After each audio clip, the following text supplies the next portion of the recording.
Hey guys, it's day 17. That means we're in Matthew chapter 17. Now, this starts with the well known event as known as the Transfiguration. And we see that Jesus goes on top of the mountain and he takes his three closest disciples, Peter, James, and John, stops them a little ways up. He continues on, and it says he was transfigured before them. That word transfigured is the word metamorpho. It's the word that we get metamorphosis, right? So it's something that's just a change in form. It's still Jesus.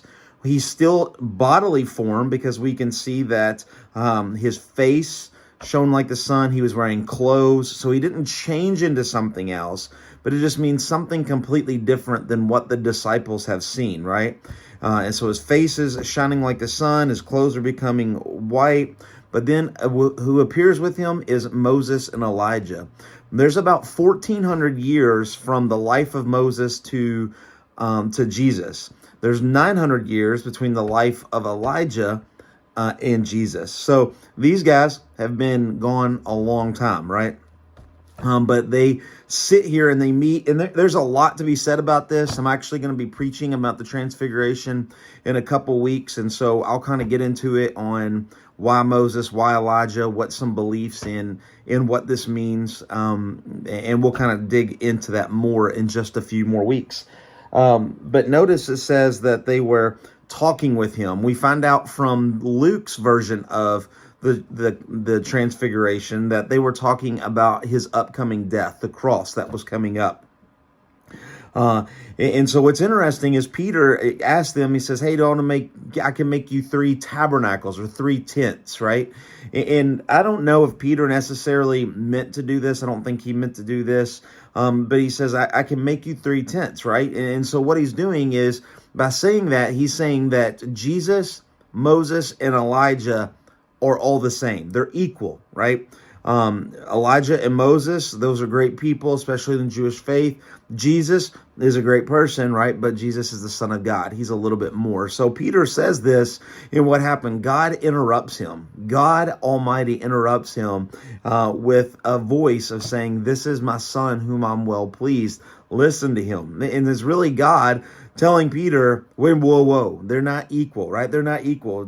Jesus is more. He's something. He is my son, my beloved son. Listen to him. And so we see this, and it says, as soon as they heard this, the disciples were terrified. They weren't terrified at the Transfiguration. They weren't terrified at the glowing clothes or the face shining like the sun. They were terrified at the voice of God, right? And that's what they were terrified. And so there's a lot more to be said about that. Just come to church. We're going to be doing it in a couple weeks. Then from after the Transfiguration, we get into this, Jesus heals this demon-possessed boy. And notice that it says that the Father brought him to his disciples and they could not heal him, right? And so we can see that sometimes Jesus followers fail, right? Christians fail, but Jesus never fails, right? And so the dad brings him to Jesus, and we see that Jesus calls his disciples, you faithless, twisted generation, right? This idea that disciples haven't fully grasped on who it is. They didn't have the faith that it took to heal this boy. Then it goes on.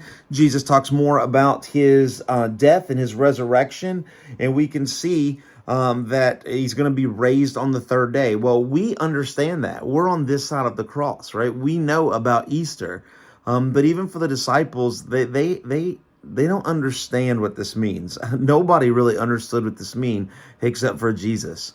And so they've heard this before. They've heard this actually a year or so at the first temple cleansing, right? He said, the Sadducees, the Pharisees said, hey, we want a sign. And he said, I'm going to tear this temple down and I'll rebuild it and I will raise it again in 3 days. Well, they thought they were talking about the physical temple. He was talking about his body, right? The spiritual temple. And so there's that. And then we get into this temple tax, right? This is this weird story And there's a couple weird stories in the Bible, right? Actually, a lot of them. They come into Capernaum, which is Jesus's and Peter's hometown. Okay, I know he's from Nazareth, but after he left Nazareth, he used Capernaum as kind of his home base, and so this is where he would have had to pay his tax. And it says he comes in the collectors of the 2 drachma tax. Now, for those of you who's reading, going with us through Exodus on Sunday nights, we just talked about this in Exodus chapter 30.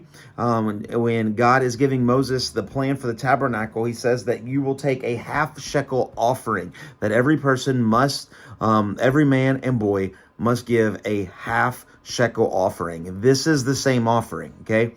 So we see this instituted all the way back with Moses 1,400 years ago at the tabernacle, and the temple is still collecting this, right? So this is the tax that they're talking about, a half shekel tax, a 2 drachma, half shekel tax.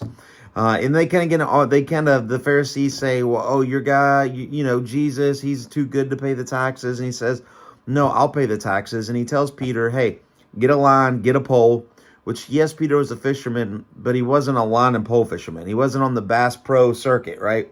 He was a commercial fisherman. He used nets and boats and winches and all kinds of crazy stuff to haul the big loads. But here you kind of just get a picture of Peter with kind of like a cane pole. It's what it looks like in my mind, right? With a cane pole, he goes down, and Jesus says, go down, catch a fish. When you catch a fish, open its mouth, and bam. He does that. What happens? He finds a shekel. He finds a shekel, a whole shekel, right? Which is just enough to pay the taxes for Jesus and Peter, because it was their hometown. It's where they would have paid the taxes, right? Not the rest of the disciples.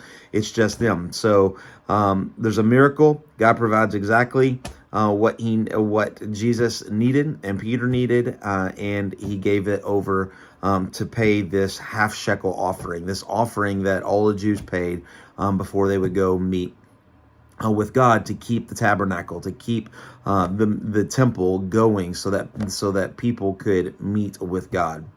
So lots going on in this chapter. I hope that makes a little bit more sense. Transfiguration, I have a lot more to say about that, and that's going to be a couple more weeks, and I'll let you know as we're getting close when that's going to be. But we will see you tomorrow on day 18. God bless, and hope you're having a great day.